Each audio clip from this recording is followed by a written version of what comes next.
Okay, so I got this Cherokee. It's a male Jeep, right-hand drive. And I'm glad I wasn't filming before because I spent about 2 days chasing problems, checking stuff, swapping parts. And I've had like no success. And you can tell it's a used Jeep. That guy's in a hurry. But for that, it'll crank up and run fine.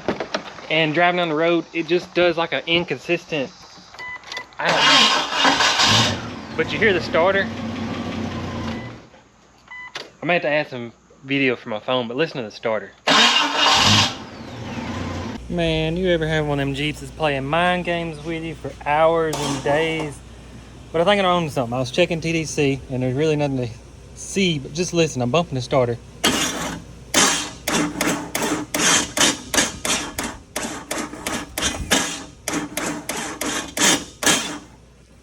I think that flex plate is warped. I'll find out. Well, it's not warped like I thought. It's like up and down warped.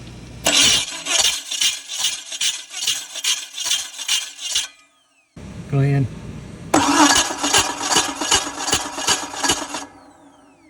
After I spent a few days and thought about it, and I thought the flex plate was warped like this. It's not, it's warped like that. So I think that it's broke in the center where they usually break.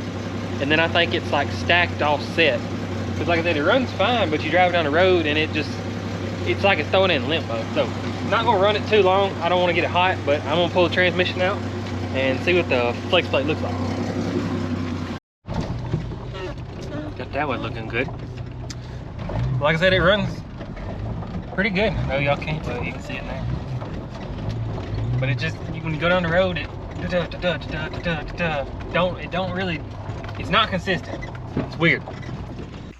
Got it in the shop here. Man, this is bad. Man, I hope this is what's wrong with it, but just listen. I don't know what that's gonna sound like on y'all's end, but that sounds horrible. So either way, I think that needs fixed because that's not gonna last long. But my gosh, I hope this fixes this Jeep. I can't tell you, I've changed everything and the exact same results. So it's so wild. I've been doing this so long and worked on so many Jeeps, and there's still something new I learned every day. It's wild. So not gonna get too detailed. I'm gonna get the transmission out. I'm actually putting another transmission in. This Jeep's got a lot of miles and it's definitely seen its usage. So I've actually got a true low mile transmission out of a wreck.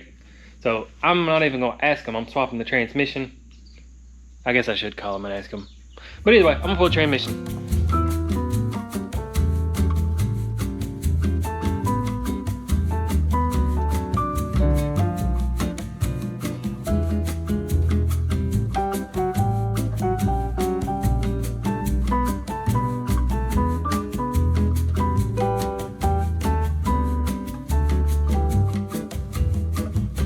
Alright, well, it's good and not good at the same time. It doesn't look broke. I haven't took it off yet, but it looks new. So this may be a China version. I don't know. Let me get it off there and we'll do some inspections. But like I said, I'm 100% it's warped. So it needed fixed anyway. So I don't know. Wild Jeep. Like I said, this is definitely a first for me, so I can't state any facts, but I know it's not right. Went and got another one. I know it's gonna be really hard to tell in the video, but I've got it aligned right here. You know, that disregard the bolt holes, but like right there is what you would call the hub centric part. And if you drop straight down, that one's, I don't know, I mean, we're in the thousandths here, but the thousandths here throws that way out there. And if you see, where's it at? There's a part number. This one's made in Mexico. So let me flip this one over. Well, it's hard to tell. There's another part number, but welds are probably a little better. And this one, it's got a, for whatever reason, this has got a lip. Kind of comes off the side there, and this one's straight. So, man, I hope it's fixed it. I've been struggling on this, and I ain't even gonna lie. Something I ain't never seen before. I guess I should show you while I'm here. If you flip it over where the starter engages, go around here. I mean, you can see some don't have much wear. And where's it at? I'm on the wrong side. Like right there, it's wearing off huge, and then you get to some other spots, it ain't even wearing at all. So right there, heck, it's trying to break the teeth off. So look at this. I'm gonna get the one stuck up there, and still gotta call them about the transmission, but well, heck, this transmission, I don't think it's mine. It's got something wrote on there, and then 99 Jeep Sport. I've never wrote Sport, so it's not my transmission. So I'm gonna go get a good one. All right, let's go get another transmission. Ready, dog? Dog's ready.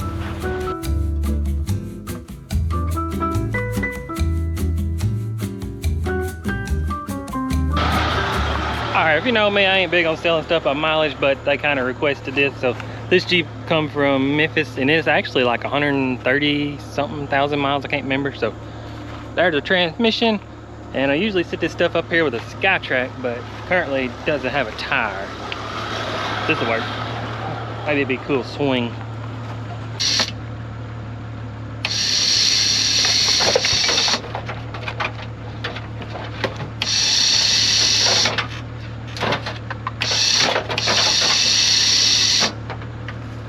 Heck yeah, I didn't even get the windshield.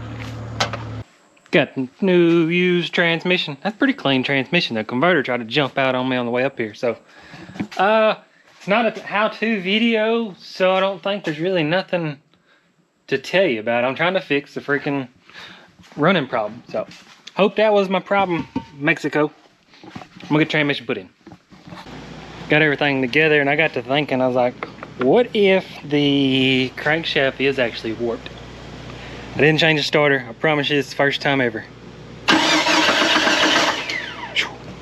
Okay, so that's good. I really hope this fixes it, because I'm telling you, I've changed everything under the hood. If this don't work, I'm probably down to putting like a 95 or older, like the single plug computer. We'll build like a standalone harness for this thing. I don't know, I'm out of ideas. If I don't know, I don't know who else would, but let me crank it up and get some fluid in it and go for a drive. I'm trying to stay positive. It seems like it's running smoother, so I don't know. I hope so. I'm tired of looking at this thing. I still don't even know if this transmission's good or not. It's got the devil miles 26666 or something. I'm trying to check the codes before I even start. So far, I don't think the check engine light is on. So yeah, come on, scanner. All right, I haven't checked them. This is what I was worried about. Fuel lever, knew that. Oil pressure cut. Transmission, that's not what we want to see. I haven't even drove it. Idle air, that's okay. Loss of crank. It hasn't even been running. Maybe these are old codes. Let me clear them. There's 5 more. Yeah, I'm just gonna drive it. Not very good with the facial expressions, but y'all can't imagine how relieved I am.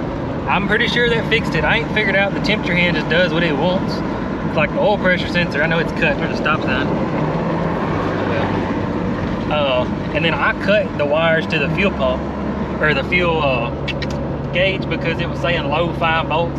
I thought the fuel gauge was still in the 5 volts from the computer. Like I said, I've tried everything. So far so good. I just guess I need to check the codes, or erase the codes. So weird driving on the right side of the road on the right side of the vehicle. You literally drive off the side of the road there when you meet a car. Man, I wish so badly now I'd have drove it on camera, but I already knew what the Jeep's doing. I've been fooling with it. Worked on it 2 days, took a break. Like I said, I didn't want to get it hot, pull it in the shop. It'd be too hot to work on. And that's what I was gonna say. Videos like this, I know ain't the most exciting thing out there to watch, but they're the only way I can help learn y'all what I know. So like this phone in particular, it's got 4,500 text messages. So ain't no way I can respond to all them. Every social media is just blowed up with people asking questions. And I mean, I want to help. I honestly do. But I'm one person. I'm doing all I can do to stay alive. So like I said, never would have suspected Mexico flywheel to be the problem. So yeah, like I said, as these problems keep coming up and I think it's worth a video, I'll keep making the videos and helping y'all out. Appreciate it.